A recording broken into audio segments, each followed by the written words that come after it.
Release her, she ordered, every syllable a blade. Dalton smirked. And you are? Maya reached into her bag and pulled out her badge, the one engraved with the seal of the United States District Court. I am Judge Maya Brooks, appointed to the Federal Court of the United States of America, she said, voice steady as a drumbeat. And you just unlawfully detained my mother. Dalton's smirk faltered, the color draining from his face. A wave of murmurs swept through the growing crowd. Phones recorded. Children stared. The principal emerged from the school, face pale with horror. I didn't know, Dalton stammered. It shouldn't have mattered, Maya snapped. She reached for her mother, supporting her trembling frame as she helped her into the car. Angela sobbed quietly against Maya's shoulder, broken and bewildered. Maya lifted her head and met Dalton's eyes, cold, sharp, merciless. This isn't over, she promised. Not by a long shot. Maya drove with one hand on the wheel, the other clutched tightly around her mother's trembling fingers. Angela sat in the passenger seat, still handcuffed, her head bowed, tears tracking silent paths down her cheeks. The police cruiser, flashing lights dulled by daylight, followed at a distance like a specter. They pulled into the parking lot of the district station, a squat, gray building that looked as exhausted as the people who worked there. Maya parked sharply and got out, moving to her mother's side with a purpose that brooked no resistance. Don't say anything, Maya whispered to her mother. I will handle this. Inside, the front desk officer glanced up, lazy disinterest shifting to unease as Maya swept in, her robes still folded over her arm, her court badge gleaming. She was young, yes, but there was an authority in her bearing that filled the room. I demand the immediate release of Angela Brooks, Maya said, her voice cutting through the air like a blade. She is being held without cause. I am her legal counsel and her daughter. Dalton entered behind them, red-faced and muttering under his breath. The desk sergeant stiffened at the sight of Maya's credentials but hesitated, clearly unsure of whether to defer or defend. Protocol must be followed, Dalton barked, grasping at straws. She resisted when asked for identification. She presented her license, Maya snapped, not even looking at him. You exceeded your authority. You profiled and humiliated an innocent woman because of the color of her skin. The room fell into a charged silence. Behind the glass partition, other officers peered out, whispering. Release her, the desk sergeant said finally, voice clipped. Dalton scowled but unlocked the handcuffs, avoiding Angela's gaze. Angela rubbed her wrists, eyes wide and stunned, unsure whether to collapse or run. Maya placed a firm hand on her mother's back, steering her toward the exit. As they stepped into the blinding sunlight, a group of reporters who had gathered on a tip swarmed them, cameras flashing, microphones thrust forward. Judge Brooks? Is it true your mother was wrongfully arrested? Judge Brooks, are you filing charges? Maya kept her face a mask of professionalism, shielding her mother with her body. No comment at this time, she said coolly. But inside, her blood boiled. That night, the video footage exploded across social media, Angela, handcuffed and humiliated, Maya, confronting Dalton with cold fury. The narrative caught fire. #Justice for Angela trended within hours. Civil rights groups issued statements. Influential voices demanded answers. Talk shows debated the case late into the night. And behind closed doors, the city's power brokers panicked. Mayor Holloway convened an emergency meeting with the police chief. Strategies were drawn to minimize fallout. They floated plans to offer a private apology, hush money, anything to keep the story from spiraling further. But it was too late. The damage was done. Across the city, across the country, the image of Angela Brooks in handcuffs, the mother of a federal judge, struck a nerve deeper than any press conference could mend. At home, Angela sat in the small kitchen, staring at her hands as if seeing them for the first time. I didn't want to cause trouble, she whispered. Maya crouched beside her, taking her mother's hands gently. You didn't cause this, Maya said fiercely. They did. Angela's shoulders sagged. Maybe we should just move on. Not stir things up. Maya shook her head. How many times have we been told to move on, she asked softly. How many times have we swallowed our pain to make others comfortable? Angela said nothing, the kitchen clock ticking loudly in the silence. This time, Maya said, squeezing her mother's hands, we don't move on. We move forward. The next morning, Maya called a press conference. Standing behind a row of microphones on the courthouse steps with her mother by her side, Maya addressed the crowd. I stand here not as a judge, she said, voice steady despite the tremor in her heart. I stand here as a daughter, a citizen, a believer in the promise that all are equal under the law. She paused, letting the weight of her words settle. My mother was not treated equally. She was treated as a threat, judged not by her actions but by her appearance. That is not justice. That is not America. The crowd erupted in applause. Maya glanced sideways at her mother, who blinked back tears. Across the city, people watched and listened. Some nodded in agreement. Some seethed with resentment. And some, the ones Maya hoped would hear the loudest, began to question the system they had long accepted as inevitable. But not everyone welcomed the awakening. Behind the heavy oak doors of City Hall, a different conversation was brewing. Officials whispered about making this go away. About silencing Maya Brooks before she became too powerful. Because change, real change, threatened more than just Officer Dalton's career. It threatened the very foundations on which they stood. The days that followed moved like a gathering storm, slow at first, then surging with a ferocity neither Maya nor Angela could fully anticipate. Every major news network ran the story on an endless loop. Talk shows dissected every angle. Civil rights leaders quoted Maya's speech as a call to arms. Hashtags morphed into slogans printed on t-shirts, banners, even murals splashed across city walls. Maya returned to the courthouse each morning to find reporters camped on the steps, microphones poised, flashbulbs popping like fireworks. She said nothing more publicly, letting her one speech speak for itself. Her silence became as powerful as her words. Inside the marble halls of the federal court, however, whispers multiplied like weeds. Some colleagues offered quiet, terse nods of support. Others avoided eye contact altogether. And a few, particularly the old guard, viewed Maya's actions as a betrayal of judicial decorum, a breach of the unspoken rule that judges remain neutral even in the face of injustice. Chief Judge Walters, a man who had spent 4 decades ascending the judiciary ladder without ever rocking the boat, called Maya into his office under the guise of guidance. "You've made yourself a symbol, Judge Brooks," he said, steepling his fingers atop a polished oak desk. "Symbols are dangerous in our line of work." Maya met his gaze evenly. "My mother's dignity isn't political," she replied. Walters sighed heavily, the kind of sigh men reserve for when they feel the world slipping from their grasp. "Just be careful," he said at last. "The higher you climb, the farther you have to fall." Outside the courthouse, lines were drawn in the sand. The police union released a statement defending Officer Dalton's actions, portraying Angela as agitated and noncompliant. They cited Maya's public stance as irresponsible and politically motivated. Blue Lives Matter protests popped up overnight, small but loud gatherings of officers and supporters waving flags and chanting in front of City Hall. Angela watched the news coverage from the worn couch in her living room, fingers twisting the hem of her sweater. "They're making me out to be a criminal," she whispered. "You're not," Maya said firmly. "And we'll prove it." But in the pit of her stomach, Maya knew public perception was a battlefield where truth and lies fought on uneven ground. Late one evening, a package arrived anonymously at Maya's door. Inside, a flash drive. No note. No sender. Against her better judgment, Maya plugged it into her laptop. Video footage filled the screen, security camera angles from the school parking lot, raw and unedited. She watched as Angela calmly presented her ID. She watched as Dalton ignored it, escalating instead of de-escalating. And then she heard it, clear, unmistakable, Dalton muttering under his breath as he cuffed Angela. "Damn troublemakers. Always playing the victim." Maya's heart pounded. It wasn't just negligence. It was contempt. She transferred the footage onto a secure server, heart racing. The next day, the video leaked online. The city's temperature spiked instantly. Protests that had been simmering now boiled over. Marches clogged downtown streets. Petitions calling for Dalton's firing gained tens of thousands of signatures within hours. And in homes across America, families watched Angela's silent humiliation, listened to Dalton's quiet disdain, and asked themselves, how many times had this happened unseen? At home, Angela paced restlessly, torn between fear and an unfamiliar, flickering pride. "I never wanted any of this," she said. "I know," Maya said softly. "But sometimes the fight finds you even when you don't want it." City officials scrambled to respond. The mayor promised an independent investigation. The police department placed Dalton on administrative leave, a euphemism that fooled no one. But the real battle was just beginning.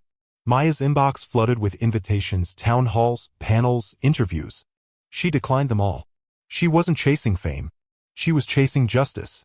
In private, however, she prepared for war. She hired a civil rights attorney, an old friend from law school named David King, known for his unrelenting courtroom presence. Together, they began building a civil lawsuit. Wrongful arrest, violation of civil rights, emotional and physical distress. It wasn't about money. It was about accountability. About forcing a system designed to grind people down to acknowledge that it had erred and to change.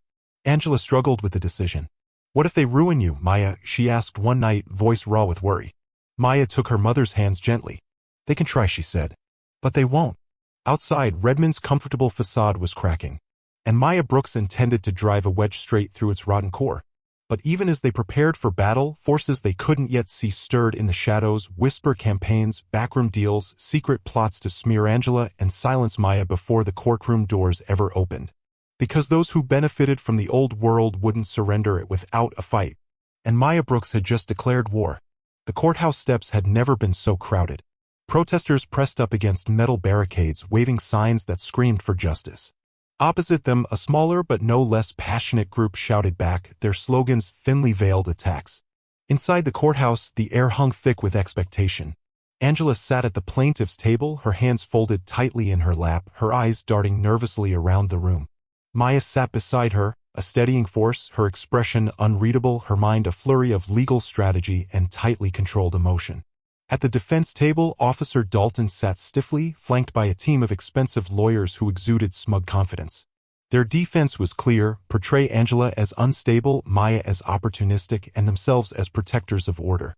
Judge Herrera presided, a no-nonsense Latina woman known for fairness but not for sentimentality. She rapped her gavel sharply to begin. David King rose for the opening argument, his voice measured, powerful. This case is about dignity. About the right of every person, no matter their race, age, or station in life, to be treated with basic humanity. Angela Brooks was stripped of that dignity. We are here to demand it back. The defense countered with their narrative. Angela was non-compliant. The officers were following protocol under difficult circumstances. But the jury watched the leaked footage on the overhead screen. They heard Dalton's muttered contempt. They saw Angela's fear. The defense visibly squirmed. Angela's testimony came first. She rose slowly to the stand, her voice shaking at first, recounting the day she thought would be about celebrating her daughter's achievements, only to end up shackled and humiliated in front of her community. Tears slipped down her cheeks as she spoke of the shame, the helplessness. I wasn't angry, she said. I was scared. And I kept thinking, what if my daughter had been too late? The courtroom sat spellbound, the rawness of her pain filling every corner. Dalton refused to look at her. Next came character witnesses, teachers, neighbors, fellow churchgoers, all painting a picture of Angela Brooks as a kind, steady soul whose only crime was trusting the world to treat her fairly. The defense shifted tactics, brutal cross-examination. They questioned Angela's memory, insinuated inconsistencies, painted her as emotional, confused. Angela wilted slightly under the barrage, but Maya's gaze anchored her. When Maya herself took the stand, the room seemed to lean forward. She spoke calmly, with measured authority, about her mother's life, their struggles, the pride she felt the day she was appointed to the federal bench, and the horror of finding her mother in chains that same morning. I stand for the law, Maya said, her voice rising. But the law must also stand for my mother. During cross-examination, the defense attempted to rattle her. They questioned her objectivity, hinted that she was exploiting her position for political gain. Maya didn't flinch. I am not here as a judge, she said. I am here as a witness to injustice. The defense rested, clearly shaken. But the real twist came when David King called an unexpected witness. Sergeant Frank Mallory, Dalton's former supervisor. Mallory, subpoenaed and granted immunity, reluctantly confirmed under oath that after Angela's arrest, Dalton had joked in the locker room about teaching her a lesson and that higher-ups had instructed officers to falsify reports to cover their bases. Shock rippled through the courtroom. Dalton's attorney tried to object, but Judge Herrera allowed it. The prosecution introduced written emails, texts, evidence of a systemic attempt to smear Angela's character before the public ever heard her side. When Dalton took the stand in his own defense, it was a disaster. Pressed under cross-examination, he grew angry, defensive. And in one fatal moment, he sneered. She acted like they all do, entitled, looking for a payout. The jury froze. The courtroom recoiled. In that instant, Dalton revealed the truth Maya had known all along. This wasn't about a parking space. It wasn't about protocol. It was about contempt. Contempt for people who dared to exist without apology. In closing arguments, David King didn't have to embellish. He simply replayed Dalton's words on the screen and let the silence speak. Entitled, that was how they saw her. Angela Brooks, mother, worker, citizen, reduced to a stereotype by those sworn to protect. As the jury left to deliberate, Maya sat beside her mother, their hands clasped tightly, anchoring each other against the storm. Hours passed. Tension stretched taut. And then, finally, the jury returned. The foreperson stood, paper trembling slightly in hand. In the matter of Brooks versus Dalton and the city of Redmond, she read, voice steady, we find in favor of the plaintiff. Gasps and cries of relief filled the room. Angela pressed her hands to her mouth, sobbing quietly. Dalton slumped in his chair, his face a mask of rage and disbelief. The verdict awarded Angela substantial damages, enough to make headlines, but it was more than money. It was a vindication. A recognition that what had happened to her mattered. That she mattered. Outside the courthouse, the crowd erupted into cheers. Maya and Angela emerged into the flashing cameras and raised voices, not as victims, but as victors. But even amid the celebration, Maya knew the fight wasn't truly over. The system had been dented, not dismantled. Justice, real justice, was a garden that needed constant tending. And tend it she would. Because dignity wasn't a gift. It was a right. And she would defend it with everything she had. The days following the verdict were a whirlwind. News anchors proclaimed the trial a landmark victory for civil rights. Editorials praised Angela's courage and Maya's integrity. Across the country, people who had never met Angela Brooks said her name with reverence, as if speaking of a quiet kind of heroism often overlooked. But not everyone celebrated. The police union fumed publicly, claiming Angela's victory was a dangerous precedent. Officer Dalton, now suspended pending criminal investigation, filed his own lawsuit against the city, claiming wrongful termination. Blue Lives Matter groups staged noisy demonstrations outside City Hall, chanting slogans that twisted the truth until it was almost unrecognizable. And behind the scenes, the city's political machine grumbled, reluctant to admit it had been part of the problem. Maya knew this fight was bigger than a courtroom verdict. It was about narrative. Who controlled it? Who owned the truth? And who would shape the future? At a press conference 1 week after the trial, Maya stood with Angela in front of City Hall. She wasn't wearing her judge's robe. She was wearing a simple navy suit, standing not as a symbol but as a daughter. My mother's dignity should never have been negotiable, Maya said, her voice calm but steely. This is not just about one officer or one arrest. This is about the systems that enable injustice and then pretend to be surprised when it's exposed. Behind her, Angela smiled through her nerves, gripping the edges of the podium for strength. This isn't revenge, Maya continued. This is a reminder to every city, every town, every institution that dignity is not a luxury. It is a right, and no one's title, badge, or office excuses them from honoring it. The crowd erupted into cheers. Maya stepped back, heart pounding. It wasn't just a speech. It was a declaration. Later that day, Angela and Maya met with city officials behind closed doors to negotiate reforms. The mayor, sweating under the weight of public scrutiny, agreed to major concessions. Creation of an independent civilian oversight board. Mandatory racial bias training for all officers. Public transparency reports released quarterly. A complete review of all prior complaints against Officer Dalton and others. It was a start, a crack in the stone. But the work ahead was mountainous. Meanwhile, Angela struggled to adjust to her new status. People approached her on the street to thank her, hug her, asked for advice. Strangers left flowers on her porch. Kids in the neighborhood painted a mural on the side of Daniel's barbershop, Angela's face rising out of chains, her hand extended toward a rising sun. Angela often looked overwhelmed by it all, but Maya could see something new blooming in her mother's eyes, something fierce and beautiful. Pride. Real pride. But then came the next twist. One evening, Maya returned home to find a thick envelope slipped under her door. Inside were court documents, an ethics complaint filed against her. By an anonymous party. The complaint alleged Maya had compromised judicial impartiality by speaking publicly about her mother's case, accusing her of engaging in activism unbecoming of a federal judge. It was a transparent move, a desperate attempt to punish Maya for daring to stand up. But in the halls of power, appearances mattered. An investigation would be launched. Maya could lose her judgeship. Angela wept when Maya told her. I should have stayed quiet, Angela sobbed. I should have moved my car, apologized, anything to keep you safe. Maya knelt before her mother, taking her face gently in her hands. You didn't do anything wrong, Maya said. You existed. That's not a crime. Angela shook her head. But look what it cost you. Maya smiled sadly. Nothing worth building comes without cost.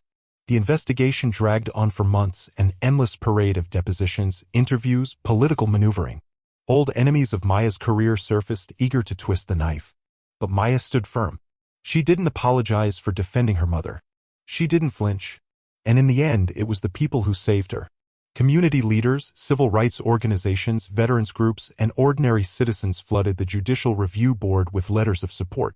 Former students whom Maya had mentored. families she had ruled in favor of with fairness, colleagues who, despite political differences, respected her integrity. The board cleared her unanimously. When Maya received the decision, she laughed for the first time in months, a real, belly-deep laugh that shook loose the fear that had gripped her for so long. Angela hugged her tightly, tears soaking into Maya's blazer. "You're free," Angela whispered. Maya smiled. "No," she said softly. "We're free. Not just free from fear. Free to live. Free to fight. Free to hope." They had drawn a line in the sand. And for once, they had not been washed away. They had endured. And they had won. Spring unfurled across Redmond like a second chance. The bitter winds of winter had faded, replaced by the soft warmth of renewal. Flowering dogwoods lined the streets, their blossoms pale and brave. Laughter returned to the parks, and music floated once again from open windows. At the heart of it all, Angela Brooks stood on a newly paved square, watching as city workers installed the last bolts into a polished bronze bench. Beside her, Maya clasped a folded speech, her pulse steady but electric with emotion. The bench was simple, elegant, strong. Etched across its backrest were the words, "Respect, dignity, justice for all." A small crowd gathered, families with strollers, students in crisp uniforms, police officers in new training rotations, city council members standing awkwardly among them. Old friends, new allies, curious strangers. Angela shifted her weight nervously, still not quite used to the attention. "You ready, Mama?" Maya asked quietly. Angela smiled, her eyes crinkling at the corners. "You tell me." Mayor Holloway took the podium first, delivering the kind of careful speech politicians reserve for historic moments they hadn't planned but were smart enough to embrace. Today, the mayor said, we honor not just a woman but a movement. A reminder that one voice, steady, kind, unyielding, can change the course of a city. The mayor gestured toward Angela, who lowered her gaze, modest as always. "And we recognize Judge Maya Brooks," he continued, "whose courage reminded us that even those entrusted with the law must sometimes step outside their chambers and stand on the front lines." Maya kept her face composed, but inside she burned with quiet pride. When it was Angela's turn to speak, she walked slowly to the podium, her steps careful but certain. She stood there for a moment, breathing it in, the crowd, the sky, the feeling of being seen. Really seen. "All my life," Angela began, her voice strong despite the tremor, "I was taught to keep my head down. To work hard. To not make waves." She paused, looking out over the sea of faces. "And for a long time I thought that was enough." She shook her head gently. "But dignity," she said, "is not something we should have to earn. It's something we're all born with. It took my daughter's strength and your voices to remind me of that." Tears shimmered in many eyes, but Angela pressed on. "I am not a hero," she said. "I am a mother. A neighbor. A citizen. Just like all of you." She gestured to the bench behind her. "This is not just a place to sit. It's a promise. A promise that we will remember. That we will care. That we will do better." Applause thundered across the square. Later, as the sun dipped low, casting long shadows across the square, Maya and Angela sat side by side on the bench, watching children climb trees and teenagers skateboard across the plaza. Angela leaned back, sighing with contentment. "I never thought I'd see this," she said. Maya smiled. "You made it happen." Angela chuckled softly. "No. We all did." From the corner of her eye, Maya spotted Officer Martinez, a young rookie, helping an elderly man carry groceries across the street. She nudged Angela. "See that?" Angela nodded, her heart warming. Maybe it wasn't everything. Maybe the world wasn't fixed overnight. But it was different. Better. Because a mother dared to demand respect. Because a daughter refused to stay silent. Because a city, however reluctantly, learned how to listen. As the first stars pierced the twilight sky, Maya reached into her purse and pulled out a small, battered notebook, her old law school journal. On the first page, years ago, she had scribbled a line in hopeful, reckless ink. "The law must not just punish. It must heal." She turned to Angela, eyes shining. "We're just getting started, Mama." Angela squeezed her daughter's hand. "Good," she said. "Because there's a lot more healing to do." The city stretched out before them, messy and beautiful, broken and mending. And for the first time in a long time, both women believed, deep in their bones, that tomorrow could be better. They would make sure of it. Together. Dignity is not something we earn, it is something we are born with.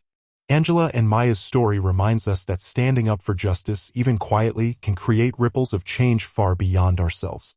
True progress begins when we demand respect not just for ourselves, but for everyone.